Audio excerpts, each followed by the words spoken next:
Hello, Chicago.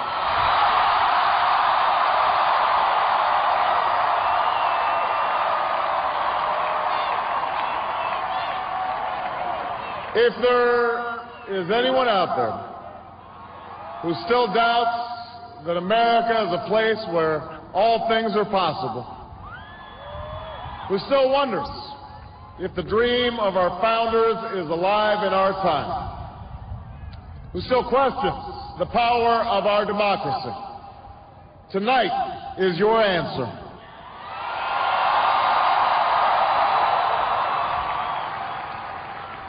It's the answer told by lines that stretched around schools and churches in numbers this nation has never seen, by people who waited 3 hours and 4 hours, many for the first time in their lives, because they believed that this time must be different, that their voices could be that difference.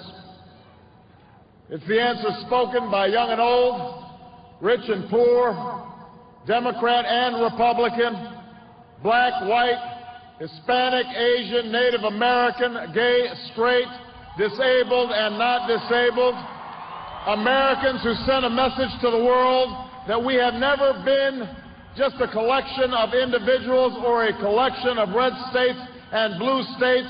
We are and always will be the United States of America.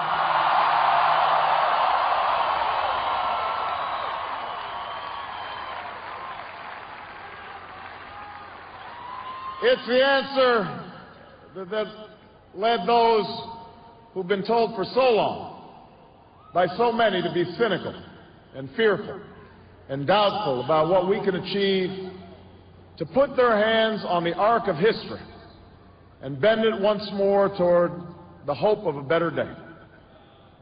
It's been a long time coming, but tonight, because of what we did on this day, in this election, at this defining moment, change has come to America.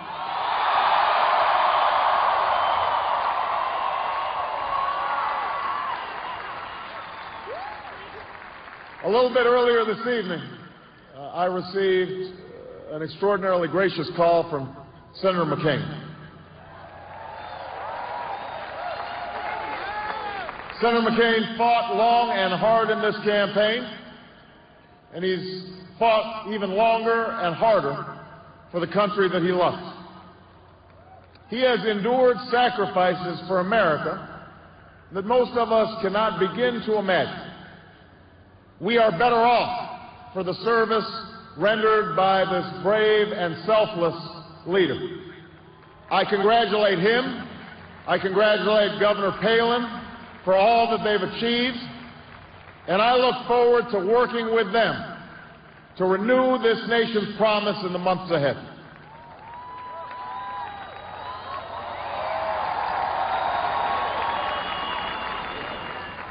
I want to thank my partner in this journey, a man who campaigned from his heart and spoke for the men and women he grew up with on the streets of Scranton and rode with on the train home to Delaware, the Vice President-elect of the United States, Joe Biden.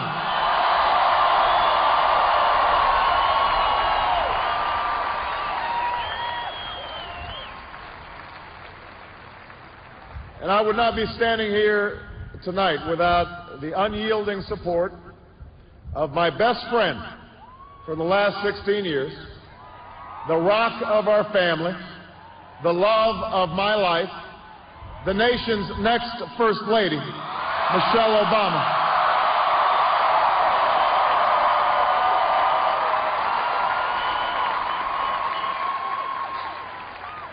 Sasha and Malia, I love you both more than you can imagine, and you have earned the new puppy that's coming with us to the White House.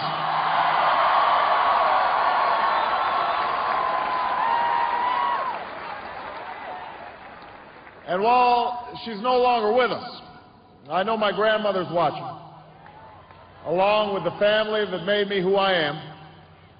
I miss them tonight. I know that my debt to them is beyond measure. To my sister Maya, my sister Alma, all my other brothers and sisters, thank you so much for all the support that you've given me. I am grateful to them.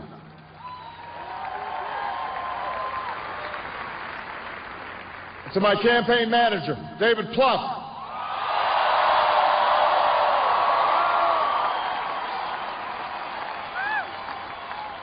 the unsung hero of this campaign, who built the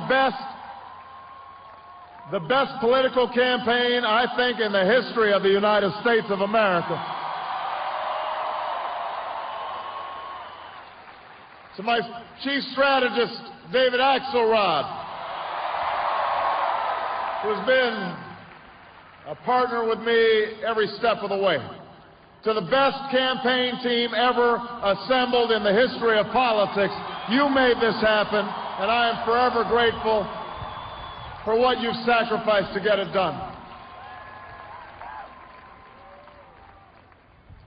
But above all, I will never forget who this victory truly belongs to. It belongs to you.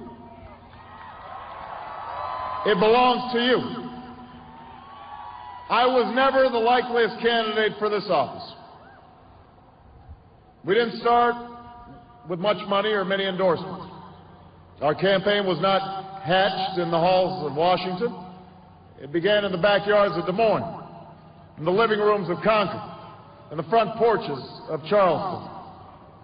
It was built by working men and women who dug into what little savings they had to give $5 and $10 and $20 to the cause. It grew strength from the young people who rejected the myth of their generation's apathy, who left their homes and their families for jobs that offered little pay and less sleep. It drew strength from the not-so-young people who braved the bitter cold and scorching heat to knock on doors of perfect strangers, and from the millions of Americans who volunteered and organized and proved that more than 2 centuries later, a government of the people, by the people, and for the people has not perished from the earth. This is your victory.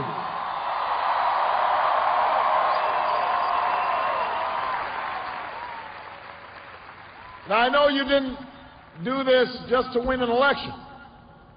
I know you didn't do it for me.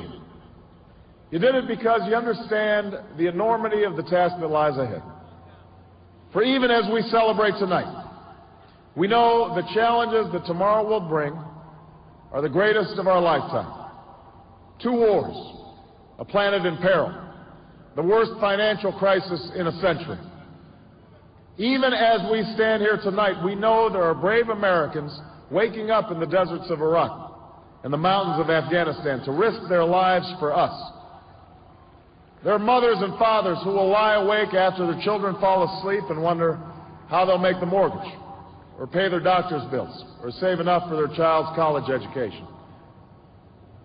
There's new energy to harness, new jobs to be created, new schools to build, and threats to meet, alliances to repair. The road ahead will be long. Our climb will be steep. We may not get there in 1 year or even in 1 term. But America, I have never been more hopeful than I am tonight that we will get there. I promise you, we as a people will get there.